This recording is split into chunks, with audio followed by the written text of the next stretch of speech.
स्वागत है आप सबका निशा साइंस ट्रैक के अंदर। आज अपना टॉपिक है जिसका नाम है मानव रोग। हालांकि इसके दो पार्ट अपन ने पहले अपलोड कर चुके हैं। आज अपन इसके बारे में आगे डिटेल से बात करेंगे।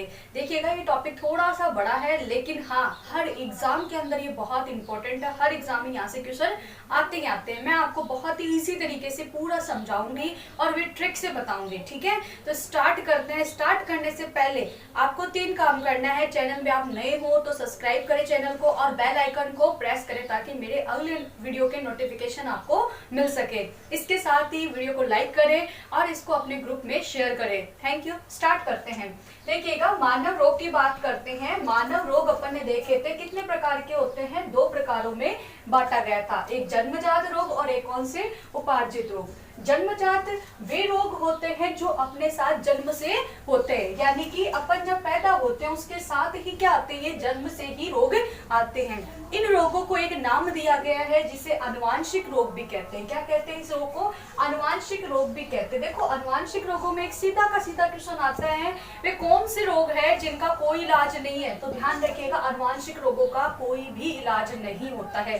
सीधा एग्जाम में बहुत बार रिपीट होता है कि इनका इलाज किस दवाई से किया जाता है या किस लेंस से किया जाता है, तो इसका कोई इलाज नहीं होता है। जैसे पहला रोग है आपका हीमोफीलिया रोग। हीमोफीलिया रोग मैंने आपको बताया था। हीमोफीलिया रोग में क्या होता है, इसे शाही रोग भी कहते हैं, जो ब्रिटेन की महारानी एलिजाबेथ में सबसे पहले हुआ था। ठीक है, इस रोग में क्या होता है, रक्त का थक्का नहीं जमता है। बाकी मैंने डिटेल में पिछले वीडियो में पूरा इसको डिस्कस किया था, आप पिछले वीडियो को जरूर देखें। इसके बाद में सेकंड बात करते हैं वर्णांधता रोग। वर्णांधता रोग जिसको अपन क्या बोलते हैं, कलर ब्लाइंडनेस बोलते हैं। कलर ब्लाइंडनेस की बात की जाए तो इस रोग में क्या होता है, लाल व हरे रंग में अंतर पता नहीं चलता है रोगी को। ठीक है, लाल व हरे रंग में अंतर पता नहीं कर पाता। कौन से रोग में, वर्णांधता रोग में। ठीक है, इसकी वाहक कौन होती है, मादा होती है, यानी कि महिला होती है। हीमोफीलिया की भी वाहक कौन है, मादा है। इन दोनों रोग की वाहक कौन होती है, मादा होती है। लेकिन रोगी कौन होता है, हीमोफीलिया में पुरुष रोगी होता है। ठीक है, इसे शाही रोग भी कहते हैं हीमोफीलिया, क्योंकि ब्रिटेन की महारानी एलिजाबेथ में सबसे पहले हुआ था। इसके बाद में बात करते हैं सिकल सेल एनीमिया रोग। देखिए सिकल सेल एनीमिया रोग क्या है, एक प्रकार का आनुवांशिक रोग है जो महिला में भी हो सकता है, ध्यान रखिएगा, और पुरुष में भी हो सकता है। तो बात करते हैं इस रोग की। बात की जाए इस रोग में क्या होता है, तो इस रोगी को क्या होता है भाई, इसमें ऑक्सीजन की कमी होती है। अब रक्त में ऑक्सीजन की कमी होने पर क्या होती है भाई, जो आरबीसी जो है वो रक्त की पूर्ति नहीं कर पाती है। तो इस रोग को क्या कहते हैं, सिकल सेल एनीमिया रोग। ठीक है, यानी कि ये व्यक्ति क्या होता है, बहुत ही दुबला पतला होता है। लेकिन एक बात ध्यान रखिएगा, सिकल सेल एनीमिया रोगी को कभी भी मलेरिया रोग नहीं होता है, क्योंकि आपको पता ना ही इसे एनीमिया रोग होगा, क्योंकि जब बड़ा रोग है तो छोटे रोग होने की जरूरत नहीं पड़ती है। ठीक है, इसके बारे में बात करते हैं। इसमें काला मूत्र थैलेसीमिया रोग हो गया, काला मूत्र रोग हो गया। इसमें क्या होता है, अपना पेशाब कैसा होता है, ब्लैक कलर का जाता है। इस रंजनहीनता का आप नाम याद रखिएगा। और वैसे देखा जाए तो अपने जो एग्जाम में पूछा जाता है वो 3 ही पूछा जाता है, हीमोफीलिया, वर्णांधता और सिकल सेल एनीमिया रोग। अगर आप मेरे को कमेंट करिएगा कि मैं इनकी भी डिटेल आपको बताऊं क्या। ठीक है, इसके बाद में अपन बात करते हैं उपार्जित रोग। वे रोग जो जन्म के से बाद में होते हैं, यानी कि पैदा होने के बाद में जो रोग होते हैं उन्हें क्या कहते हैं, उपार्जित रोग कहते हैं। उपार्जित रोगों को भी कितने भागों में बांटा गया है, 2 भागों में, संक्रामक और असंक्रामक। संक्रामक रोग होते हैं वे रोग जो किसी ना किसी रूप में एक दूसरे से फैल जाते हैं। ठीक है, अपने संपर्क में आने से, जीवाणुओं से हो सकते हैं, ये वायरस से हो सकते हैं, प्रोटोजोआ से हो सकते हैं, कवक जिनको क्या कहते हैं अपन, फंक्स कहते हैं, यानी कि फंक्स के द्वारा भी हो सकता है। तो संक्रामक रोगों को ये चारों पार्ट्स में अपन बांटेंगे और यहाँ ये अपना सबसे इंपॉर्टेंट पार्ट होगा। ठीक है, इसके बारे में बात करते हैं असंक्रामक रोग। वे रोग जो एक दूसरे से नहीं फैलते उन्हें क्या कहते हैं, असंक्रामक रोग कहते हैं। जैसे मान लो, ठीक है, किसी का एक्सीडेंट हो गया, एक एग्जांपल बताती हूँ। मान लो किसी का एक्सीडेंट हो गया, आप उससे मिलने गए, तो ऐसा थोड़ी ना होता है कि उसके हाथ पैर टूट गए, उसको देख के आपके भी हाथ गायब हो गए। ऐसा होता है कभी भी, तो ध्यान रखिएगा ऐसा नहीं होता है। तो वो किस में आते हैं, असंक्रामक रोग में आते हैं। असंक्रामक रोग में हृदयघात जिसको हार्ट अटैक बोलते हैं वो किस में आता है, असंक्रामक रोग में आता है। इसके अलावा कैंसर रोग जिसको क्या कहते हैं अपन, ल्यूकेमिया कहते हैं। ध्यान रखिएगा, कैंसर नाम नहीं आएगा, लुकेमिया आता है, ठीक है, लुकेमिया आता है। पिछली भर्ती एलडीसी के अंदर पूछा गया था सीधा का सीधा। तो ध्यान रखिए, कैंसर या लुकेमिया रोग किस में आता है? असंक्रामक रोग में आता है। यानी कि अगर एक व्यक्ति की कैंसर है तो ये नहीं कि उसके साथ में रहने से, खाना खाने से ये रोग फैल जाएगा, ये रोग नहीं फैलता। ध्यान रखिएगा, अभाव रोग, मान लो किसी व्यक्ति में किसी भी चीज की कमी हो तो ये नहीं है कि उसके साथ रहने से दूसरे में वो कमी हो जाएगी, तो इसको क्या बोलते हैं अपन? अभाव रोग बोलते हैं। एक होता है हार्मोनों से संबंधित रोग होते हैं, ध्यान रखिए, हार्मोनों से संबंधित जो रोग होते हैं उसको भी क्या बोलते हैं? असंक्रामक रोगों की श्रेणी में रखा जाता है, ठीक है। हार्मोन, हालांकि आपको पूरा डिटेल टॉपिक पढ़ना पड़ेगा, आपको ग्रंथि वाले चैप्टर में मैं आपको पूरा डिटेल से हार्मोन के बारे में बताऊंगी कि कौन से हार्मोन है जो उत्तेजकता के लिए उत्तरदायी होते हैं, ऐसे कौन से हार्मोन है जिसके कारण महिला व पुरुष में अंतर किया जा सकता है। इसके साथ ही ध्यान रखिए, ऐसे कौन से हार्मोन्स होते हैं जो क्या करते हैं, अपने को हर सिचुएशन के लिए तैयार करते हैं। जैसे मान लो कि आप जैसे अभी पढ़ रहे हो तो शांति से आराम से आप पढ़ रहे हो, ठीक है, आपका एनर्जी लेवल क्या है? कम है। लेकिन अगर मान लो कहीं लड़ाई हो रही है तो आप वहां जाओगे तो क्या होगा? क्या आपकी एनर्जी ऐसी रहेगी? एकदम ऐसे ही नॉर्मल जाके बोलोगे कि भाई लड़ाई बंद कर दो, तो आपकी एनर्जी क्या हो जाती है? उस टाइम बहुत ज्यादा बढ़ जाती है। तो वो किस कारण से होती है? वो ध्यान रखिएगा, हार्मोन की वजह से होती है। किसकी वजह से होती है? हार्मोन की वजह से होती है। और ये हार्मोन कौन रिलीज करती है? ग्रंथियां करती है। और ये ग्रंथियों के बारे में मैं ग्रंथि वाले चैप्टर में आपको पूरी डिटेल से पढ़ाऊंगी, तो टेंशन ना करिएगा, पूरा फोकस यहाँ ध्यान रखिएगा। एनीमिया रोग, एनीमिया रोग क्या होता है? ध्यान रखिएगा, विटामिन की कमी हो जाए, आरबीसी के अंदर अगर विटामिन की कमी हो जाए तो कौन सा रोग हो जाता है? एनीमिया रोग हो जाता है, ठीक है। फ्लोरोसिस, ध्यान रखिएगा, दांत खराब हो जाते हैं, क्या होते हैं? दांत खराब हो जाते हैं, पीली परत जम जाती है दांतों के ऊपर, वो कौन सा रोग है? फ्लोरोसिस रोग। तो ये मैंने पार्ट्स में डिवाइड कर दिया है। इसके बाद में एक कैटेगरी और रखते हैं अपन जिसकी बात करते हैं एसटीडी रोग। एसटीडी रोगों की बात करते हैं, यौन स्थानांतरित रोग, जिन्हें क्या कहते हैं? Sexual transfer disease. तो उनकी बात करते हैं, कौन से रोग होते हैं। अगर आपको क्लास पसंद आ रही है तो इसको जल्दी से शेयर कर दीजिए, और हाँ, जो नए हैं वो जल्दी से इसको चैनल को सब्सक्राइब करिए, वीडियो को लाइक करिए, जितने बच्चे देख रहे हैं वो सारे के सारे लाइक जरूर करिए। देखो, लाइक करने से कुछ नहीं होता, बाकी अपने को बस ये पता चलता है कि अपन कैसा पढ़ा रहे हैं, ठीक है। तो आप लाइक जरूर करिएगा। तो बात करते हैं एसटीडी रोग। ध्यान देखिए, एसटीडी रोग बहुत इंपॉर्टेंट है, आपको 3 ही रोगों के बारे में पढ़ना है, 3 रोग एसटीडी रोग। एसटीडी रोग जिनको क्या कहते हैं? यौन स्थानांतरित रोग। इसकी पूरी डेफिनेशन भी पूछ जाती है, इसको क्या बोल सकते हैं? यौन स्थानांतरित रोग। यौन स्थानांतरित रोग, या इसको क्या बोल सकते हैं अपन इंग्लिश में? Sexual transfer disease. Sexual transfer disease. अब ये जो रोग होते हैं वो वायरस से भी हो सकते हैं, ध्यान रखिएगा। ये किससे हो सकते हैं? जीवाणु से भी हो सकते हैं, ध्यान रखिए, किससे हो सकते हैं? जीवाणुओं से भी हो सकते हैं और वायरस से भी हो सकते हैं। इसके अंदर दोनों को शामिल किया गया है, किसमें? एसटीडी रोगों के अंदर। तो अपन बात करते हैं एसटीडी रोगों में, सबसे पहले रोग की बात करते हैं, देखिएगा, बात करते हैं एड्स रोग। कौन सा रोग? एड्स रोग, जो किसमें आता है? एसटीडी रोगों में आता है। सेकेंड रोग की अगर मैं बात करूं तो आपके पास सिफिलिस रोग आ जाएगा। कौन सा रोग आ जाएगा? सिफिलिस, सिफिलिस रोग। और तीसरा रोग कौन सा है आपके पास में? गोनेरिया रोग, गोनेरिया रोग। ये सिफिलिस रोग, गोनेरिया रोग और एड्स रोग, ये सारे के सारे किसमें शामिल है? एसटीडी रोगों में। अब ध्यान रखिएगा, यहाँ पर पहला क्वेश्चन आता है, ये दोनों रोग किससे संबंधित है? तो ध्यान रखिएगा, जीवाणु से संबंधित है। किससे संबंधित है? जीवाणु से, जबकि ये किससे है? वायरस से होने वाला रोग है। किससे होता है? वायरस से। लेकिन इन तीनों रोगों को किस में रखा गया है? एसटीडी में रखा गया है। तो अपन इसको अलग ही पढ़ेंगे। तो सबसे पहले बात करते हैं एड्स रोग की। एड्स रोग का पहला क्वेश्चन आता है कि एड्स की पूरी परिभाषा नाम क्या है? तो इसका पूरा नाम है एक्वायर्ड इम्यूनोडेफिशिएंसी सिंड्रोम। क्या नाम है? Acquired immunodeficiency syndrome. मैं नाम लिख देती हूँ फटाफट इसका, एड्स का, acquired immuno deficiency syndrome.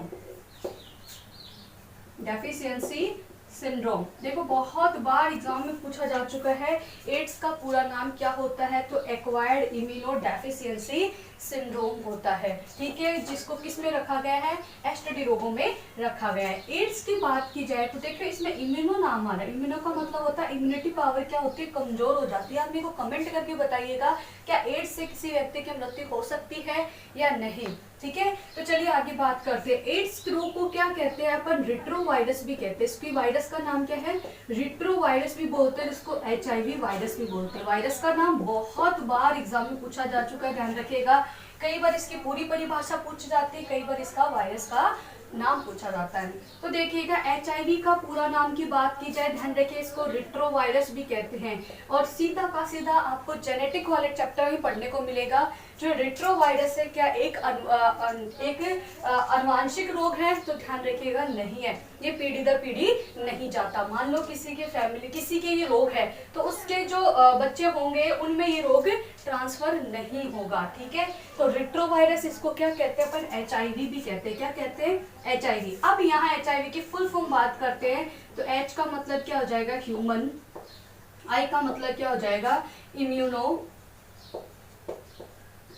We का मतलब क्या हो जाएगा, वायरस। वैसे देखा जाए तो ह्यूमन इम्यूनो डेफिशिएंसी वायरस होता है। पूरा नाम क्या है, डेफिशिएंसी वायरस होता है, deficiency virus. Human immuno deficiency virus किसका नाम है, एचआईवी का नाम है, ठीक है।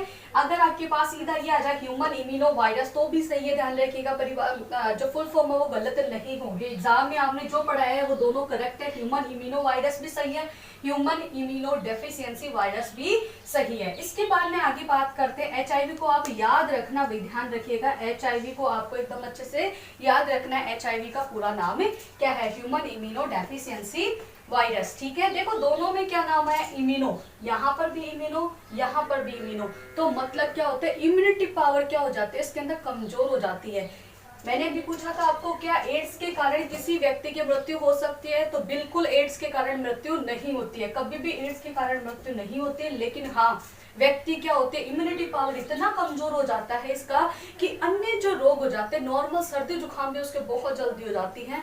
बहुत सारे उस व्यक्ति के क्या हो जाते हैं, रोग हो जाते हैं, जिसके कारण अन्य रोगों के कारण क्या होते हैं, उस व्यक्ति की मृत्यु हो जाती है। देखो पहले एड्स के कारण क्या मानते थे कि ये एक दूसरे के साथ में रहने से ऐसे फैलता है, खाना खाने से, हाथ छूने से ऐसे फैलता है, जबकि ऐसा नहीं है। ध्यान रखिएगा ये किसमें, एसटीडी रोगों के अंदर है। ये इस रोग के फैलने का कारण क्या है, तो देखिएगा फैलने के कारण की बात करते हैं तो ये रोग किसके कारण फैलता है, असुरक्षित यौन संबंधों के कारण फैलता है, ठीक है। मान लो कि कोई भी एड्स रोगी है, ठीक है, एड्स रोगी के क्या किया, इंजेक्शन लगाया, ठीक है, उसी इंजेक्शन के द्वारा किसी स्वस्थ व्यक्ति के इंजेक्शन लगा दिया जाए तो क्या होगा, ये जो रिट्रोवायरस है उस स्वस्थ व्यक्ति में प्रवेश कर जाएगा और उसके भी क्या हो जाएगा, एड्स रोग हो जाएगा। इसीलिए गवर्नमेंट ने क्या रूल निकाल रखा है कि यूज एंड थ्रो वाली सिस्टम अपना रखा है कि सुई किसी के भी इंजेक्शन लगाया जाता है तो इंजेक्शन को तुरंत डिस्ट्रॉय किया जाता है। क्या किया जाता है, डिस्ट्रॉय किया जाता है। क्यों, क्योंकि एड्स होने की संभावना रहती है। आपको देखने में व्यक्ति को पता नहीं चलेगा कि इस व्यक्ति के एड्स है कि नहीं है, ठीक है।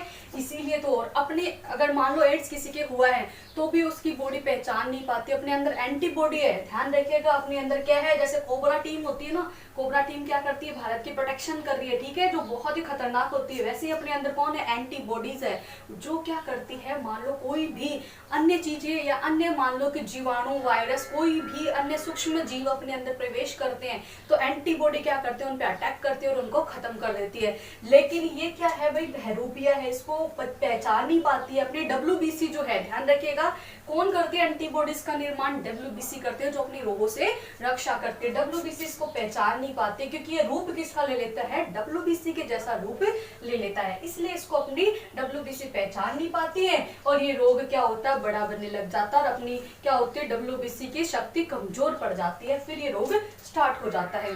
तो इसके फैलने का कारण मैंने पहला बताया, असुरक्षित यौन संबंध,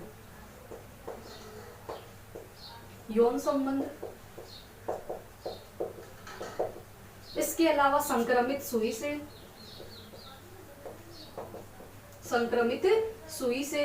इसके अलावा मान लो किसी व्यक्ति की एड्स है, उस एड्स रोगी का ब्लड किसी दूसरे को चढ़ा दिया जाए तब भी क्या हो जाएगा, स्वस्थ व्यक्ति के रोग हो जाएगा। तो मैं क्या बोल सकती हूँ, संक्रमित रक्त के द्वारा, संक्रमित रक्त के द्वारा, सुई के द्वारा। एग्जाम में पिछली भर्ती में पूछा गया था, ध्यान रखिएगा, बहुत बार रिपीट होता है कि बच्चे को अपनी माँ से एड्स होने की संभावना सबसे ज्यादा कब रहती है, तो ध्यान रखिएगा प्रसव के दौरान जब बच्चा पैदा होता है उस टाइम पर बच्चे को क्या होने की संभावना होती है, एड्स होने की संभावना होती है। तो सबसे ज्यादा एड्स की पॉसिबिलिटी जो बनती है वो प्रसव के दौरान बनती है। हालांकि जो महिला एड्स रोगी होती है उसको गर्भ धारण की अनुमति नहीं होती है, लेकिन किसी भी कारण से है वो, तो ध्यान रखिएगा उस पर सबसे ज्यादा प्रोटेक्शन कब रखी जाती है, प्रसव के दौरान, क्योंकि बच्चे को ये रोग हो सकता है। ठीक है, क्योंकि जब बच्चे की जो नाल काटी जाती है, भाई नाल काटी जाती है, तो उस टाइम क्या होता है, इस वायरस के प्रवेश करने की संभावना 99.99% रहती है। ठीक है, इसके अलावा सेकंड जो अगर आपके पास में ऑप्शन नहीं है तो आप क्या कर सकते हो, स्तनपान के समय, यानी कि जो महिला होती है बच्चे को स्तनपान करवाती है उस समय भी बच्चे को क्या होने की संभावना होती है, एड्स होने की संभावना रहती है। इसके अलावा बात की जाए एड्स होने की संभावना और किस किस कारण से होती है, तो सबसे ज्यादा अगर आपसे पूछ ले, सबसे ज्यादा जो मामले आते हैं सामने वो किसके आते हैं, असुरक्षित यौन संबंधों के आते हैं। ठीक है, तो इसके लिए गवर्नमेंट ने बहुत सारे क्या चला रखे हैं, ध्यान रखिएगा, अभियान चला रखे हैं इसके लिए, एड्स के लिए। ठीक है, तो आपको ध्यान रखना है एड्स के बारे में। अब बात करते हैं एड्स का जो पहला रोगी था, पहला रोगी कहाँ मिला था, तो आपको ध्यान रखना है अमेरिका में। कहाँ मिला था एड्स का पहला रोगी, अमेरिका में मिला था। वही बात की जाए भारत के अंदर पहला रोगी कहाँ मिला था, तो चेन्नई में मिला था। कहाँ मिला था, चेन्नई में मिला था। चेन्नई में भारत में पहला रोगी मिला था एड्स का। वही बात की जाए, भाई अपन राजस्थान से है भाई, तो राजस्थान का भी अपने को पता होना चाहिए कि राजस्थान में सबसे पहले कहाँ मिला था, तो वो मिला था भाई जिसको अपन क्या बोलते हैं, अजमेर की बात करते हैं। अजमेर का उपनाम बताइएगा भाई जल्दी से कमेंट में। अजमेर, जिसको राजस्थान का हृदय भी कहते हैं, क्या कहते हैं, राजस्थान का हृदय भी कहते हैं किसको, अजमेर को। तो राजस्थान में सबसे पहले कहाँ मिला, अजमेर, पुष्कर अजमेर में मिला था। कहाँ मिला था, पुष्कर में। मेन जगह कौन सी थी, पुष्कर थी। पुष्कर कहाँ पड़ता है, अजमेर में पड़ता है। तो पूरे विश्व में पहला रोगी अमेरिका में, भारत में चेन्नई में। बात की जाए राजस्थान में तो पुष्कर अजमेर में सबसे पहला रोगी मिला था। उसके बाद में बात करते हैं जो इसका उपचार होता है वो कौन सा होता है, तो ध्यान रखिए इसके उपचार, पहले तो इसकी जांच बात कर लेते हैं। कौन सा होता है, एलिसा टेस्ट। एग्जाम में इतनी बार रिपीट हो चुका है, बहुत ज्यादा बार इसको रिपीट हो चुका है, तो मैं थोड़ा सा रफ करके आपको इसके बारे में और आगे डिटेल से बताती हूँ।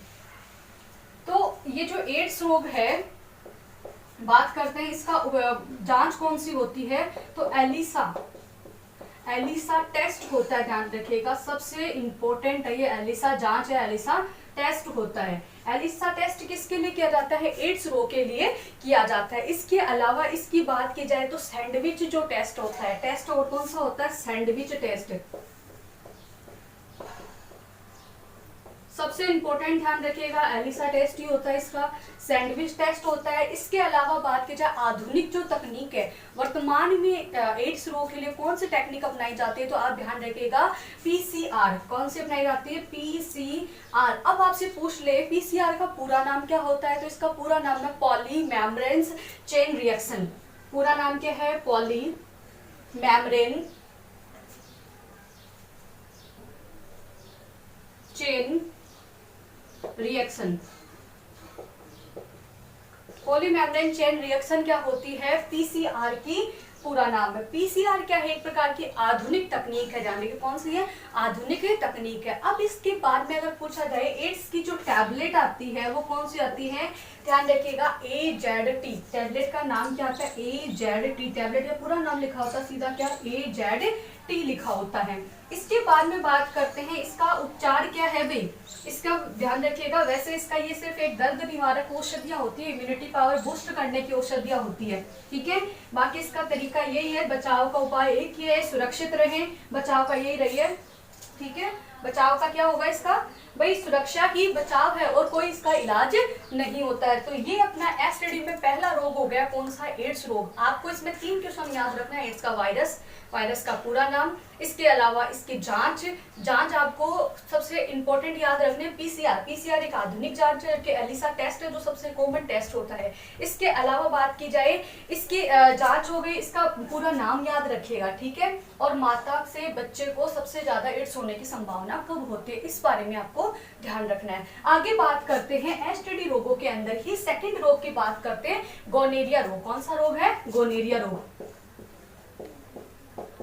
ये जो गोनेरिया रोग है ये किससे होता है, पहली बात तो याद है, जीवाणु से होता है। किससे होता है, जीवाणु से, यानी बैक्टीरिया से होने वाला रोग है। अब इसका सीधा का सीधा आपको ध्यान रखना है, गोनेरिया रोग भी किससे होता है भाई, ध्यान रखिएगा। इसमें प्रभावित है, एड्स में भी कौन सा होता है भाई, इम्यूनिटी पावर कमजोर हो जाती है। इसमें जो प्रभावित भाग होता है वो कौन सा होता है, जनन अंग होते हैं। कौन से होते हैं, जनन अंग होते हैं।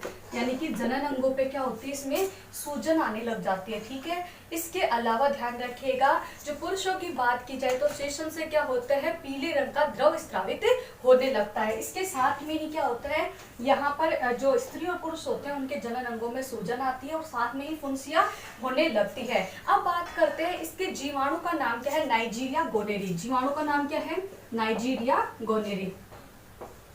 नाइजीरिया गोनेरी।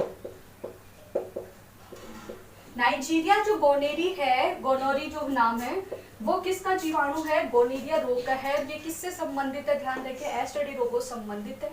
ये इसमें प्रभावित अंग कौन से होते हैं, तो ध्यान रखिएगा, इसमें प्रभावित अंग होते हैं, जनन अंग होते हैं। कौन से होते हैं, जनन अंग होते हैं। इसकी एक जांच भी की जाती है, हालांकि जांच का आज तक क्वेश्चन तो नहीं है, लेकिन आप ध्यान रखिएगा, इसकी जांच का नाम है VDRH। VDRH जांच कौन सी होती है, VDRH होती है, यानी कि वर्नल डिसीज रिसर्च, बात की जाए रिसर्च लैबोरेटरी, ठीक है। ये किसकी है जांच, VDRH गोनेरिया रोग की है, जो किससे होता है, जीवाणु से होने वाला रोग है। इसके बाद में सेकंड रोग की बात की जाए, मैंने तो आपको बताया था सेकंड रोग। थर्ड रोग कौन सा आ जाएगा, सिफिलिस रोग। उसमें भी प्रभावित अंग कौन से होते हैं, जनन अंग होते हैं। सिफिलिस रोग की बात कर लेते हैं अपन। सिफिलिस, इस रोग में क्या होते हैं, पूरे शरीर पे क्या होते हैं, लाल दाने से निकलने लगते हैं। सबसे पहले ये दाने जो होती हैं जांग पे निकलने लगते हैं और फिर पूरे शरीर पे क्या होते हैं, निकलने लग जाते हैं। अगर रोग होते इसका इलाज कर दिया जाए तब तो फिर भी बात अलग रहती है, लेकिन उसके बाद में स्त्री और पुरुष के क्या हो जाते हैं, इस रोग के कारण मृत्यु हो जाती है। अगर इन सब रोगों का इलाज बात की जाए तो ये है सुरक्षा ही उपचार है। अब बात की जाए सिफिलिस रोग का जीवाणु कौन सा है, तो ट्रिपोनेमा पैलिडेनम। ट्रिपोनेमा क्या हो जाएगा, पैलिडम हो जाएगा, पैलिडम हो जाएगा। ट्रिपोनेमा पैलिडम जो जीवाणु है वो किसका जीवाणु है, ध्यान रखिएगा, सिफिलिस रोग का जीवाणु है। किसका है, सिफिलिस रोग का जीवाणु। इससे प्रभावित अंग कौन सा होगा, तो जनन अंग होंगे, ध्यान रखिएगा, जनन अंग प्रभावित होते हैं और इसमें क्या होती है, लाल कलर की फुंसियां पूरे शरीर पर निकलने लगती है। तो ये आपका हो गया एसटीडी रोगों के बारे में। इसके अलावा आपको इस रोग के कोई टॉपिक समझ में नहीं आ रहा है तो हमें को कमेंट करिएगा, ताकि अगली जो क्लास आएगी अपनी उसके अंदर मैं आपको पूरा डिटेल से बता सकूं। अगली बात करते हैं अपना, ये हो गया आपका एसटीडी रोग। अब बात करते हैं जीवाणु जनित रोगों की बात करते हैं, जीवाणु से होने वाले रोग। हालांकि जीवाणु वाला टॉपिक रिट में आपको जीवाणु अलग से पढ़ने हैं, ठीक है। रिट में आपके जीवाणु, वायरस, प्रोटोजोआ, कवक, इनके बारे में अलग से भी आपके टॉपिक में दे रखा है। तो वो जैसे ही अपना रोग कंप्लीट होगा उसके बाद में मैं आपको इनके बारे में डिटेल करवाऊंगी। तो अपन बात करते हैं जीवाणु। जीवाणु को क्या बोलते हैं अपन, बैक्टीरिया बोलते हैं। क्या बोलते हैं, बैक्टीरिया बोलते हैं। बैक्टीरिया जनित जो रोग होते हैं उनकी ट्रिक बात करते हैं, यानी कि सूक्ष्म जीवों की। तो देखो मान लो इसकी ट्रिक बताती हूँ मैं आपको। पंडित का टीका नया है। नया को क्या बोलते हैं इंग्लिश में, न्यू है। क्या है, न्यू है, पंडित का टीका न्यू है। अब देखो यहाँ का आ गया तो एक का को हटा दो, आप एक का कर लो, ठीक है। तो इसमें आपको अगर ये आपको ट्रिक याद है ना, तो आपको पूरे जीवाणु से सारे के सारे रोग आपको याद है, क्योंकि एग्जाम में सीधा क्वेश्चन आता है, आपके पास 4 ऑप्शन होंगे। 4 ऑप्शन में आपको क्या दिया जाएगा कि इनमें से बताओ बैक्टीरिया जनित रोग कौन सा होगा, और 4 ऑप्शन में एक ऑप्शन तो आपको बैक्टीरिया वाला आ जाएगा, 3 ऑप्शन आपके अन्य के आ जाएंगे, जैसे वायरस के, प्रोटोजोआ के, कवक के आपको मिल जाएगा। ये क्वेश्चन सबसे ज्यादा रिपीट होता है। तो प से क्या हो जाएगा